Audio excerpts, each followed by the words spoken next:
美女独自荒野求生第2个100天即将迎来尾声，这一次的丽姐又将如何开启新一轮的搬迁模式呢？毕竟目前丽姐手上的野猪数量可是不少，而且在离开之前的这2个多月里，丽姐可以说是又干了几件大事，竟然就连这般巨大的火鸡都没有逃出她的手掌心。上期的丽姐更是在河中发现了一条极品大鲶鱼，在丽姐建设了不少的10滴蓝河之后，那可是成功的将超大的粉色鲶鱼给拿捏住。要知道这样的大鲶鱼实在是难得一见，不过在鲫鱼的捕捉上，那可就要难得多了，徒手抓起来相当的费劲。对于这条粉色鲶鱼来说，丽姐内心也是很纠结，要是拿出去的话，绝对是价值不菲。但是考虑到这样的鱼儿太稀缺了，拿下山多半会被吃掉，为此，最终丽姐那是毅然决然地将大鲶鱼给放归到了河中，希望以后能够看到更多的粉色鲶鱼，也算是为生态做出了奉献。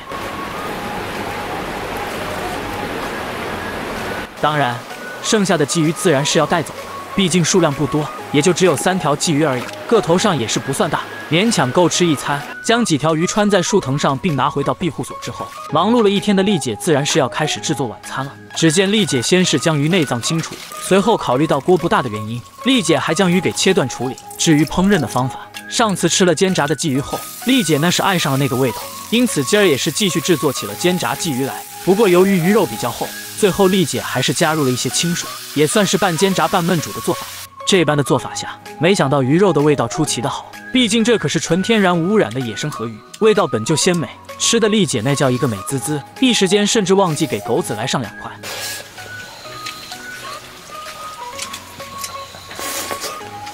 好在最终还是给狗子补了几块肉，恢复后的狗子目前精神极佳，吃起烤鱼来那是无比的开心。饱餐之后，再美美的睡上一觉，那真是舒服啊。来到次日一早的丽姐便拿上了竹筒，开始劈砍了起来。前些日子用来插鱼的工具，在上次捕鱼后给遗落在了大山之中，以期回去寻找。丽姐倒是觉得重新打造一把来的快捷，毕竟制作的方法也是简单，一根竹筒，一根铁签，外加一组橡胶条即可。劈砍好竹筒后，还利用烧红的铁签将竹子的末端给扎一个孔洞，以方便后续透过孔洞拉动插鱼的铁叉。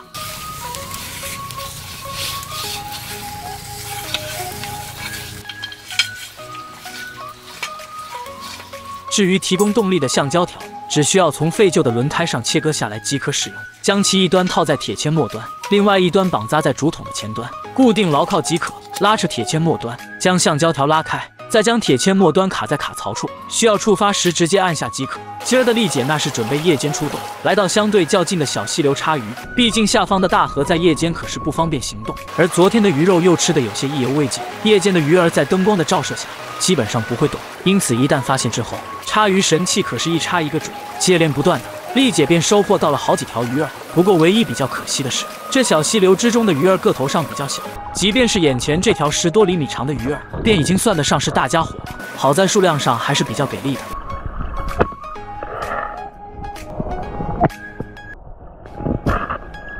最终丽姐怕是插到了有个6、7条的鱼货，拿回去之后，直接在夜间搞起了煎炸鱼肉来。不得不说，吃货的力量真是强大呀！美滋滋的休息一夜之后，次日的丽姐可算是没有下河捕鱼了，而是带着狗子来到了山上。2日不上来，这里的山鼠又猖狂了起来。为此，丽姐那是搞来了木棍和石块，在合适的位置上布置了2、3组的捕鼠陷阱。完事后，还特意的用不少的蕨类植物叶片在周围做起了伪装来。至于2只狗子的话，那自然是在一旁守候着丽姐了。这一趟出来，丽姐还有了新发现，几根硕大的羽毛。这般的发现可是让丽姐很是惊喜，因为就这羽毛的尺寸，野物绝对不是小家伙。果不其然，在丽姐不断的搜寻下，可算是发现了前方的好东西，一只野生的火鸡。随后丽姐那是小心翼翼的靠近火鸡，最后更是直接扑了上去。可惜第一击被身法极佳的火鸡躲过去，接着只有不断的追击，看看有没有机会追到了。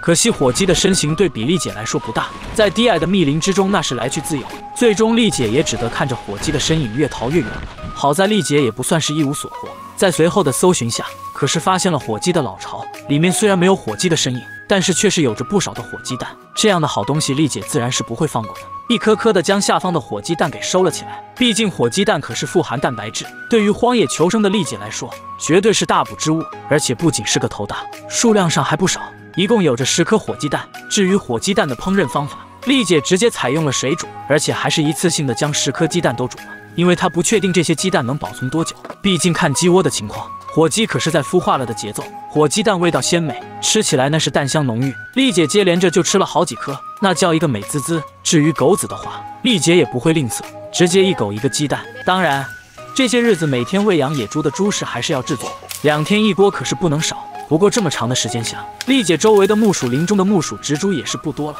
要不是这些木薯的时间都比较久了，每一棵木树根部的果实都比较多的话，丽姐怕是早就没有粮食喂猪了。毕竟就眼前的这一大堆的木薯，最多也就能够用来制作1锅的熟食，而且这还是在丽姐劈砍了不少的芭蕉树心，将其切片切碎之后，搭配上木薯一同烹煮的情况下，可以想象4只小野猪还是比较能吃的。先后将木薯和芭蕉树心倒入到大锅之中，最后经过长时间的烹煮之后，煮好的熟食看起来十分的软糯。喂养前的话，还需要将其用凉水降温，如此一来才能给野猪吃。最近一段时间的天气可是不佳，连日里都是阴雨绵绵的，这也导致了猪圈内十分的泥泞。好在小野猪们对于恶劣的环境早就适应了，毕竟每天有人定时投喂，可是比荒野好多了。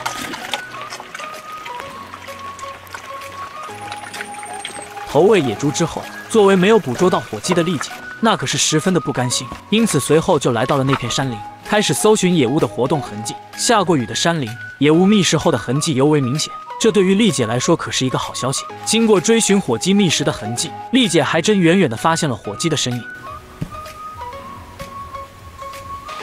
不过她可是没有直接追击，毕竟昨天天气不错都没抓到，现在林中全是雨水，那可就更难抓了。丽姐绝对在这里布置一个打野陷阱，专门用来对付火鸡。拿上打野刀的她，那是对着地面就是一顿挖掘，直接搞出了一个10厘米的坑洞来。随后则是开始劈砍起了木棍，在木棍上砍出一个斜凹槽，一看就是触发装置的卡槽部分，再搭配上地面浅浅的坑洞，丽姐大概率是要制作一个绳套打野陷阱了。果不其然，在将木棍夯入地面之后，丽姐又在后方搞了一根长木棍，将其拉弯之后，便有着极佳的弹力来拉扯绳套。而在触发装置处，丽姐先后在上面布置上了4、5根的触发条，接着才将绳套给布置了上去。测试自然是不能少的。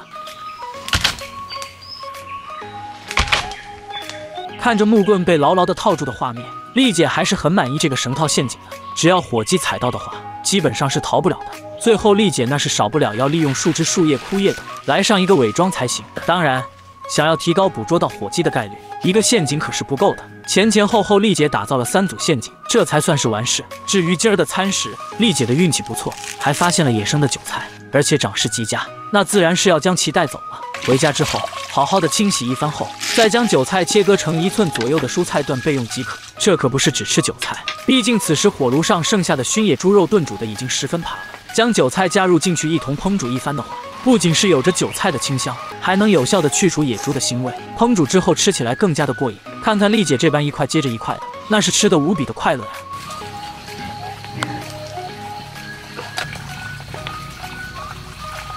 休息一夜，次日的丽姐可是没有忘记火鸡陷阱，一早的她就开始上山查看了起来。在先后2个陷阱都没动静的情况下，本以为第3个陷阱也是没有希望之计，没想到火鸡竟然刚好溜达到这个区域，被丽姐惊动之后，想着前方逃去时，正好踩中了陷阱，可谓是来得早不如来得巧。这可是让丽姐开心坏了，当即就开始出手收取这绳套上的极品大家伙。毕竟这般的火鸡个头可是不小，估计得有个10几斤去了。最后丽姐还搞了一根木棍，将火鸡挂在后面，随后扛着火鸡美滋滋地向着庇护所归去。这一路之上，丽姐内心也是有些纠结，那便是到底是吃了火鸡，还是养着火鸡吃蛋。最终丽姐还是选择了后者，毕竟目前的食物问题不大，不如先养着火鸡得了。于是乎，丽姐还给火鸡搞来了不少的杂草，以及一些木薯碎块，用来喂养火鸡。随着时间的流逝，在差不多过了1个月后，丽姐在附近寻找食物的难度是越来越大，就连之前的山鸡和火鸡都吃了后，这也让她不得不在更远的地方搜寻了起来。当然，还有一个重要的搜寻原因便是木薯林已经没有了，后续喂养野猪可是个大麻烦。丽姐暂时还不想将野猪搞成烤猪，而搜寻之下，丽姐可是有了新发现，远远的便见到了烟火。这下丽姐决定上前好好的查看一番。令她没想到的是，这里竟然有着几间茅屋，另外似乎还养殖了不少家禽，周围则是有着菜地。而后在丽姐的呼唤下，总算是见到了这里的主人，一位50多岁的大叔。大叔亲切地让丽姐进屋，两人一边喝茶一边交流着。原来大叔是一位山野爱好者，在这里居住了2年半了，因此周围不仅是有菜地，而且还喂养了很多的家禽，甚至就连后面的猪圈之中还有这2只驯养的野猪，看起来怕是得有个50、60斤，可是不小。关键是大叔目前因为家人的要求，准备离开这个庇护所至少3个月的时间。这下丽姐一听，那可是自己搬家的好位置。大叔也是觉得自己都要走了，就让丽姐免费的搬过去。于是乎，丽姐便快速的回到了庇护所，砍来了不少的竹子，准备搬家事宜。接下来将在新的庇护所迎接她在荒野的第3个100天，真是期待啊！